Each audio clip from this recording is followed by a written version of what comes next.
Well, it has been a few weeks since we last updated you on our move to the USA, and boy, has a lot happened since then. Oh, COVID-19.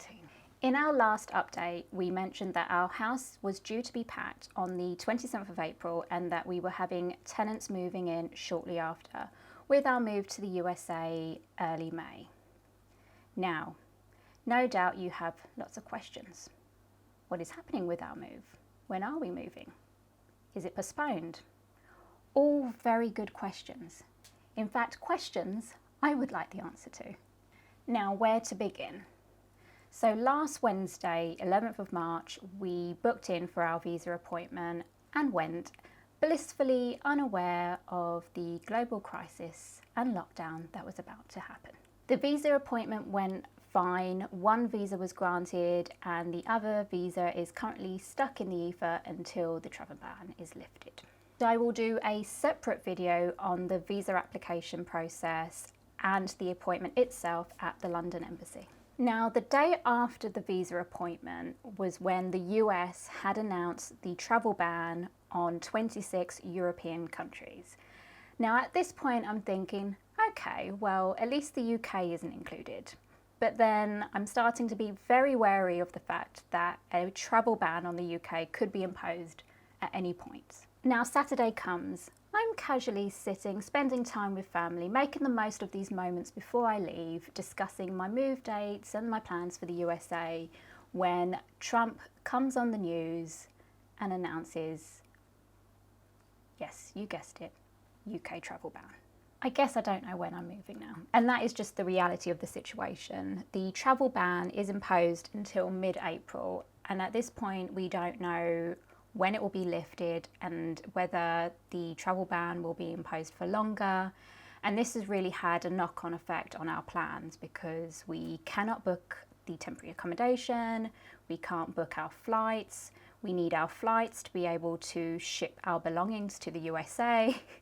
So I guess we're just sitting here pondering what to do. Now, the hardest bit that we're currently struggling with is what to do with our house because we have tenants due to move in on the 1st of May. Our house was due to be packed on the 27th of April, and with us not having dates for our move to the USA, we literally have nowhere for our stuff to go. And at the moment we're working out, okay, well, do we still pack our house on the 27th of April, it go into UK storage? And if we do that, we don't know how long it will be in UK storage. That also means for us that we have to go into temporary accommodation in the UK. Again, we don't know how long that will be. Or we cancel our tenant, we stay in the house, and yes, that might seem easier, but then considering the current climate and nobody knows what's happening at the moment, we run the risk of not finding a tenant when we need to leave. Lots of things to consider. In addition, we were also 10 weeks into the process of purchasing a buy-to-let.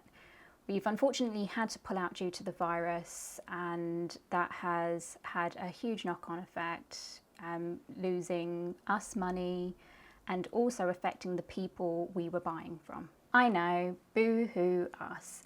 I am not trying to make out that we are really hard done by, and I know our issues will seem really trivial to some, but this is just simply the knock-on effect that the virus is having on everyone. Where we are at today, we will just see how we progress day to day, week to week, month by month. That is literally all we can do at the moment. We are currently making a vague estimation that our move will be sometime in July now, and that is really just estimated. And we are thinking that the best idea is to move out of the house as planned at the end of April and let the tenants move in. But again, honestly, I really don't know what's the best decision. We will finalise that decision in the next week. So we definitely have to make a decision on that in a week's time. Up until this point, our plans for the US had actually worked out quite perfectly, sorting out shipping dates, the tenant, the visa in time, and now everything is just up in the air, quite literally. I am sure it will all work out fine in the end, and I really do appreciate things could be a whole lot worse. Thanks for watching. Please subscribe and comment below, and I will keep you updated on my eventual move to the USA. Fingers crossed.